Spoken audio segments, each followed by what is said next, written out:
All right. Good afternoon, everyone. We are live today, actually on LinkedIn and YouTube. I believe also on Twitter. So, welcome to another live recording of the Managing Partners podcast.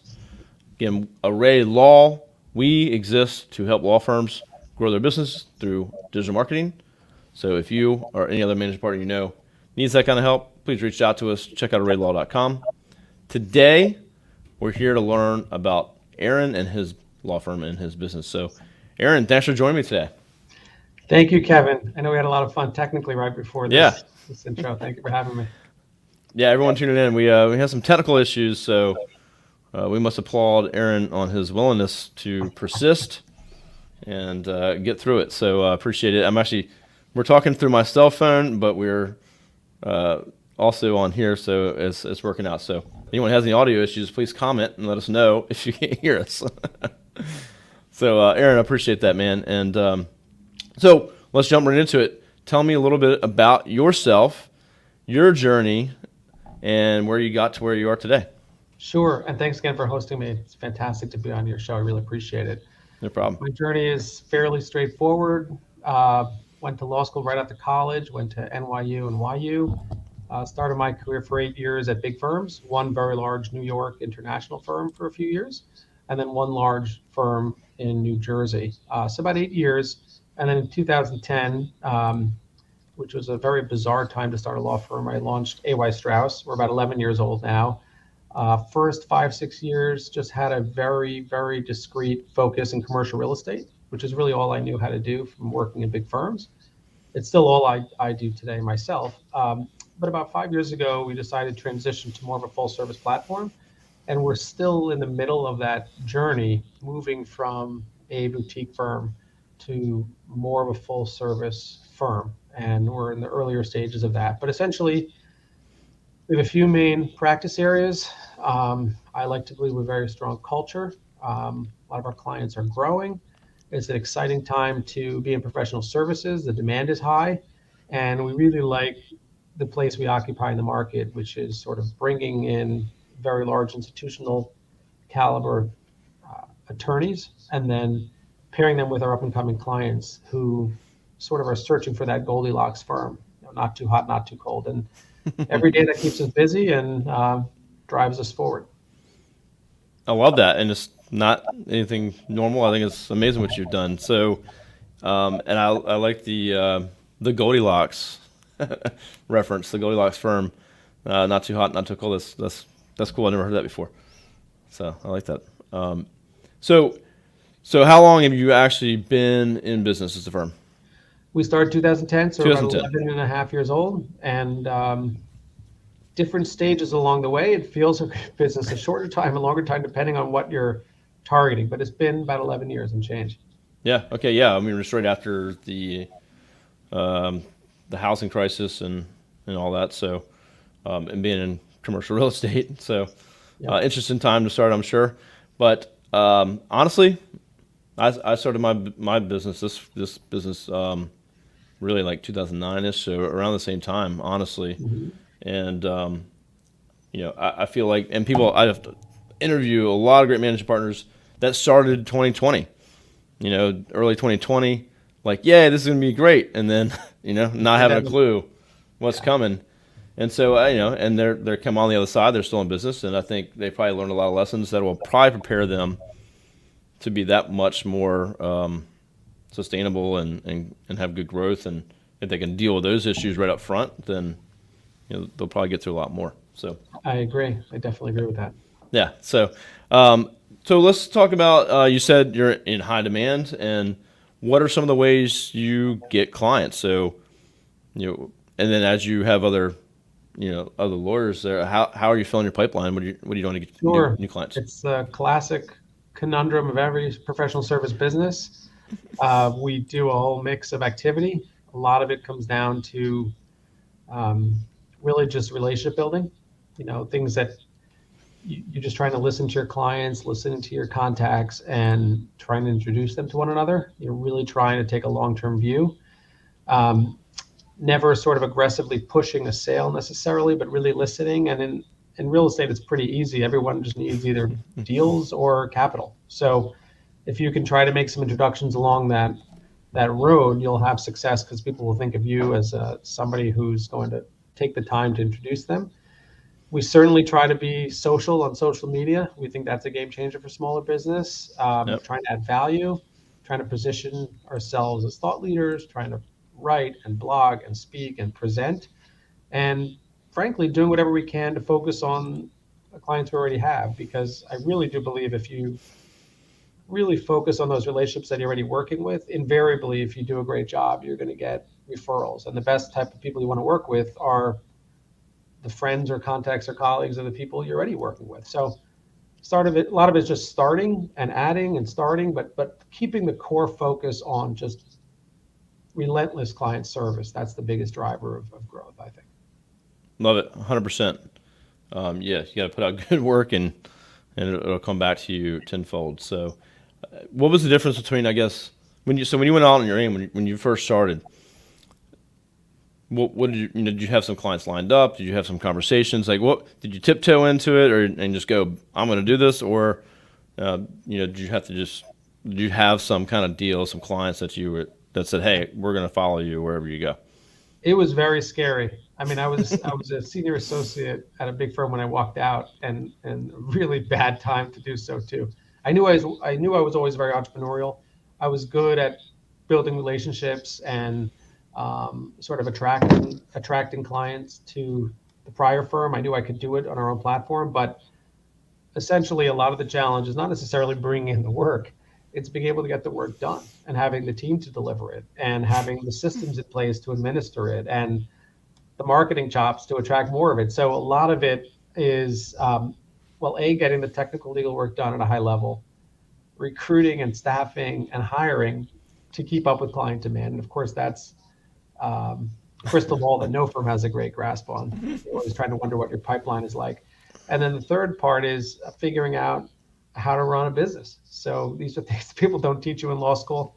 I certainly had no clue when I started.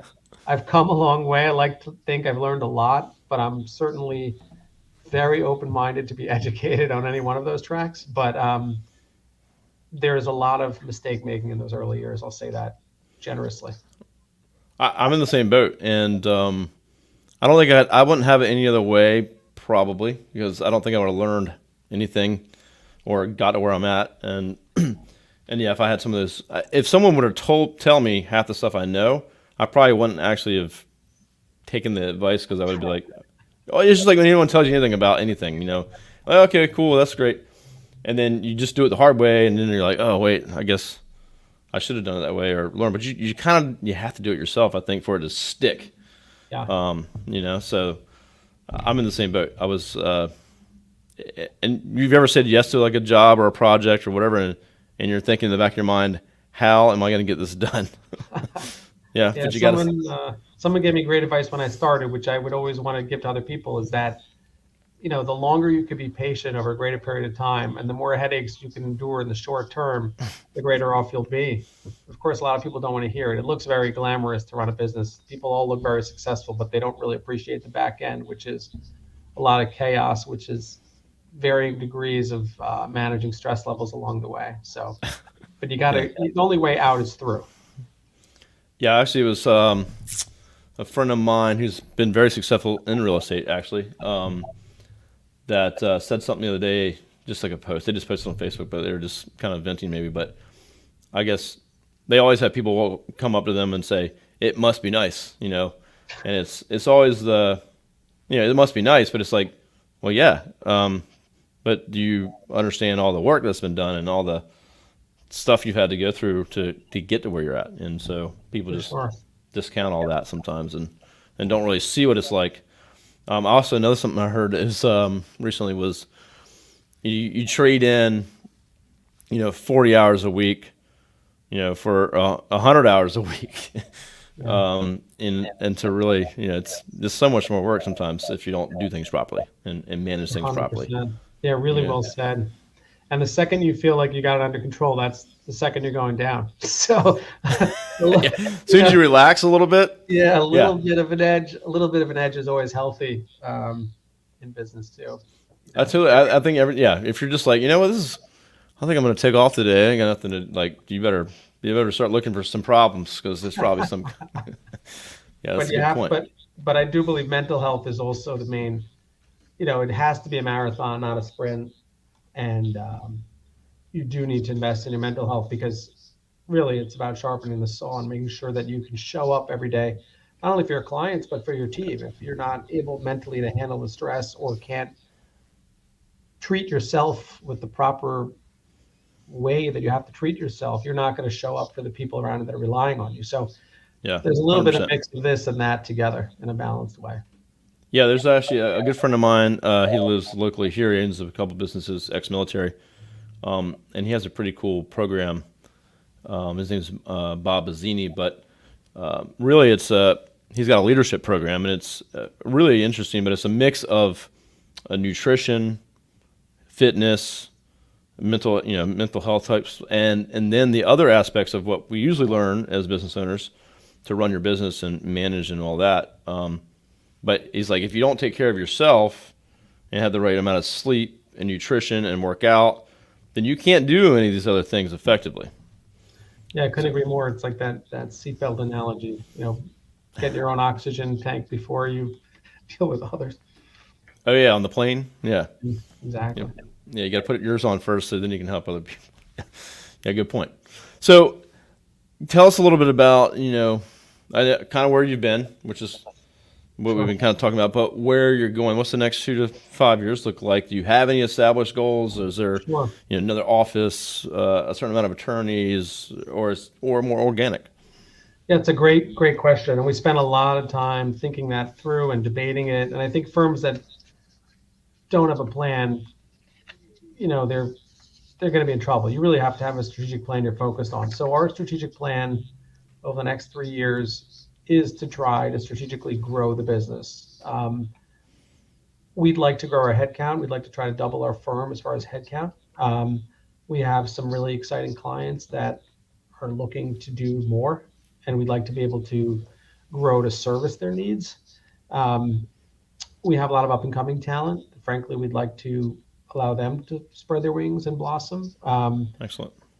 Because we've grown a little bit fast in the last year or two, we probably need to fill in different talent levels at different places and spaces.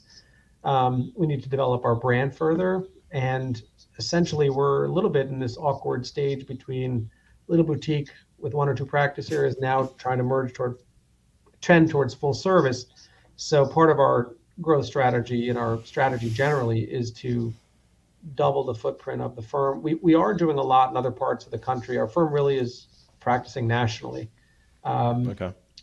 a lot of our clients have been very, very active in the Southeast. So it'd be great to try to find a couple of attorneys to join us in the Southeast if we can. But again, it's about finding the right people that really fit our culture. We want people who, have a high level of technical ability, but also a high level of integrity. And it's hard to find those people who also are ambitious and will adopt to types of principles we want to espouse here. But certainly growth is in the cards for us. We Excellent. hope to be able to execute. Great. You're a good fit for the podcast. Listen, we'll take all the We're exposure. growing. We will podcast with you every day just to get our message out. So thank you.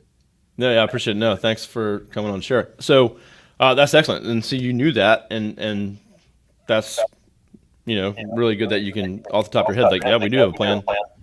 Here it is, boom. Because yeah, if you don't plan, well, what's the saying? Fail to plan, plan to fail.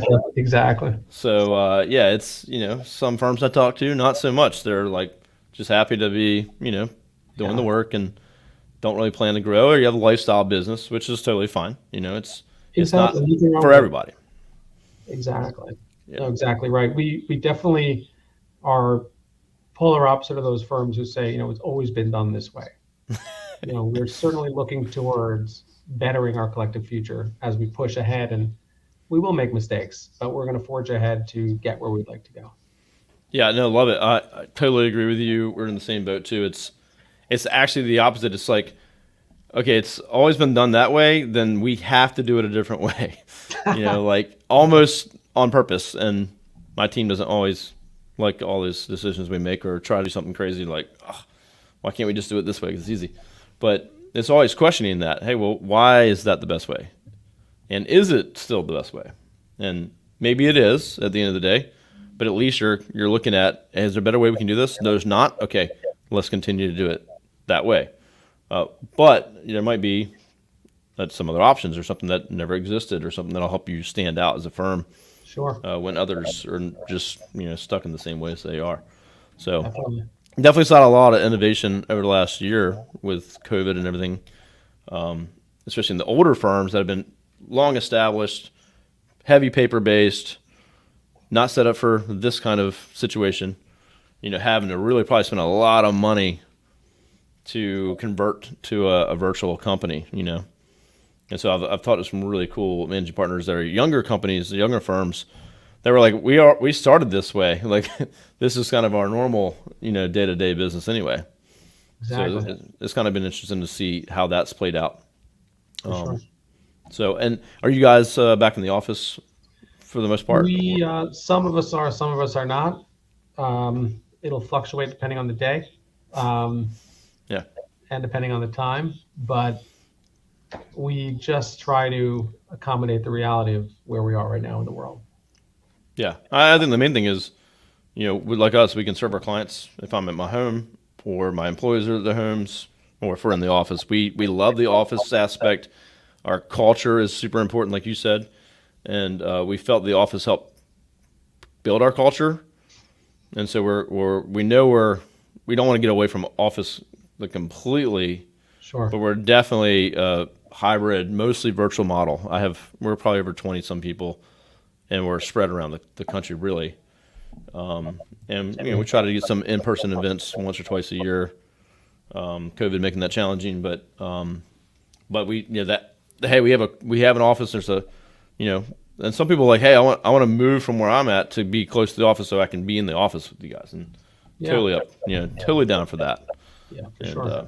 Yeah, excellent. So, all right, a few more questions, and I don't want to take up all your day. Plus, we had some technical issues, so that was fun to work through. What are some of the tools you guys use to manage your pipeline? So, as and how many partner and attorneys do you guys have? We're 20, and we're 20. We're growing. We're actively pushing that head count now, but about 20 attorneys today, and then we have hopefully some new people joining us as well shortly. Yeah, and that's just attorneys. So what about support staff? Support, about 7 support at this point. Okay. But also looking to increase that as we increase our number of attorneys as well. And building operational excellence as well as technical skill sets is very high on our priority list as well. You need both.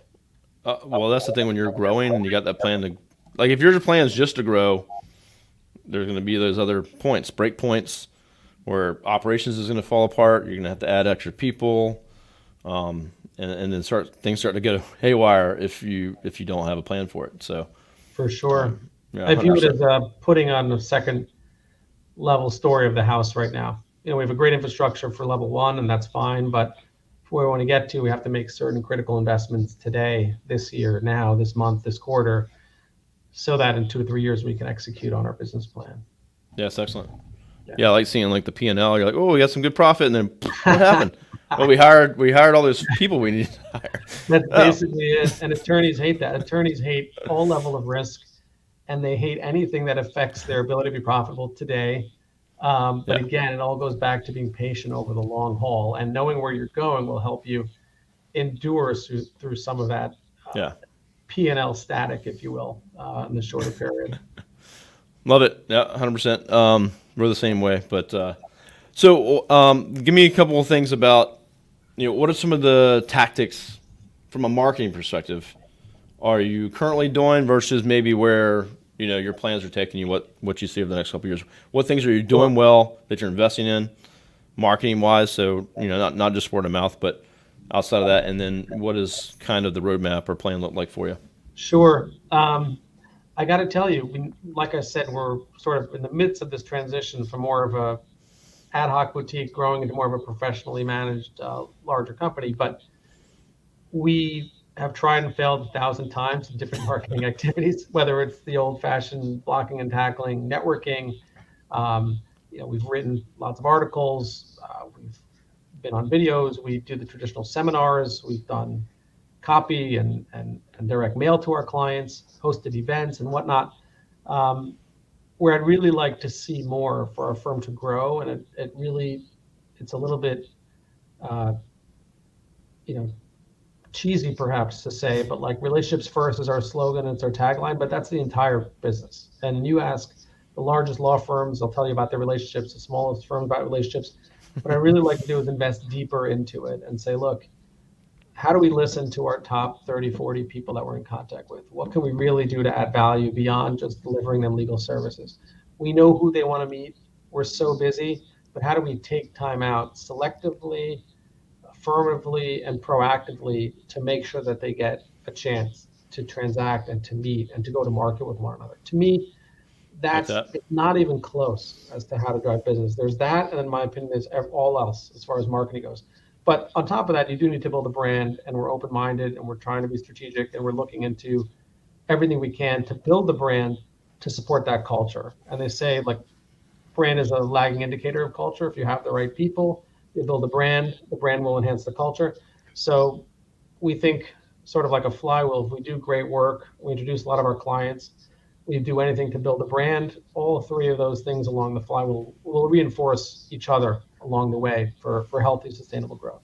No, 100%. I love that. And and then any other marketing thing you do, if you have those things and you're working with it, you're helping your clients, and you got that great culture and the brand, then those things will just be more effective. They'll be easier. 100%. Again, from a marketing standpoint, let's just say I Googled for a firm like yours, but I didn't know who you were, and I found you, and that resonated through with me, and I saw the reviews, and I just was like, man, this is the right word. I got to give them a call right away. So it just makes all that stuff easier, more stuff to market, and social media, everything goes in tie with that. So totally agree with you, and I think, and this is something I'm always trying to work on with our firm, and something I still need to work on is, you mentioned it, we're busy.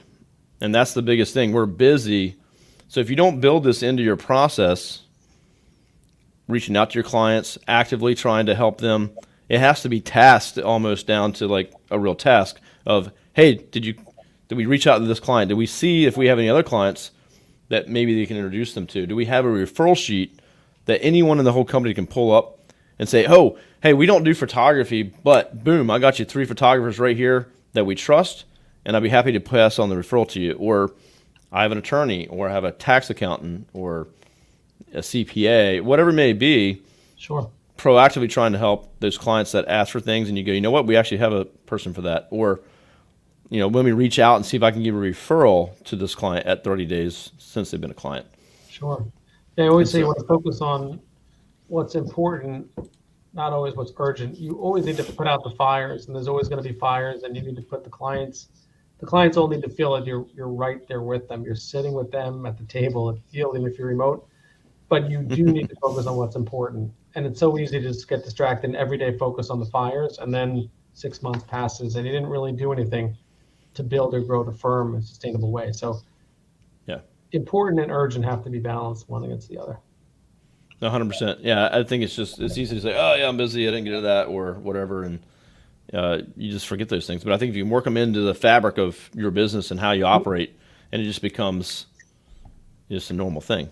Definitely. And you always have good intentions, and you want to help your clients, but it's those little extra things that you're like, oh yeah, I wish we did that, and the thing is, if you do that over the course of a year, 2, 3, 4 years, where now you have all these promoters, if you will, these clients that are going to refer you no matter what every time, because you've done such an amazing job. It takes time to set those things, I think. So just starting working into your process is probably good. Sure. Yeah, for sure. Couldn't agree with you more. So, Aaron, other than your website address is right here. I'm going to put that in the comments so people can go check out your firm. Nice looking website, by the way. Thank you. I like it. I can make some comments probably that you can improve it, but talk about that another time. But so yeah, anyone tuning in, check out Aaron at his website here. What are some other ways that people turning in now or in the future? This will be on the podcast, it'll be on the website. What are some other ways that people can connect with you personally or follow your company if they wanted Sure. to? Find us on LinkedIn or just email me, ays@aystrauss.com. I'd love to connect with anybody who's interested in growing law firms, managing law firms, business development, marketing, client relationships, anything I can do to add value. I'm happy to be on the phone with anybody. And Kevin, I want to thank you for taking the time to have me on, and it's been a lot of fun. Yeah, no, thank you. And sorry about the technical issues, but no big deal there. And I assume, too, people reach out real estate. I'm slowly trying to get into some real estate investing and always learning more about that. So lots to learn. But For sure. yeah, definitely connect with Aaron. To check out this episode and then more episodes, go to this raylaw.com/podcast. Aaron's going to have his own page up there soon. This will also be on YouTube. Also, stay tuned because this will be up on the podcast once it's edited. And then also, Aaron will be making some really cool content out of this episode, which will be slicing and dicing. It'll be Facebook, Instagram stories, all over the place. We'll be posting, tagging you. So everyone listening, checking out, you'll see Aaron feature quite a bit here in the next couple weeks. So look forward to that. And that's it. So arraylaw.com, if you need digital marketing, you want to grow your firm like Aaron, reach out to us, see how we can help. And if not, Aaron, you got anything else to add before we go? Nothing at this time. Kevin, you covered it all, and thanks again. It was terrific. Yeah, Aaron, thanks so much. Stay on with me. We'll talk for just a second, and then everyone else, we'll see you later. Have a good afternoon. Happy Monday.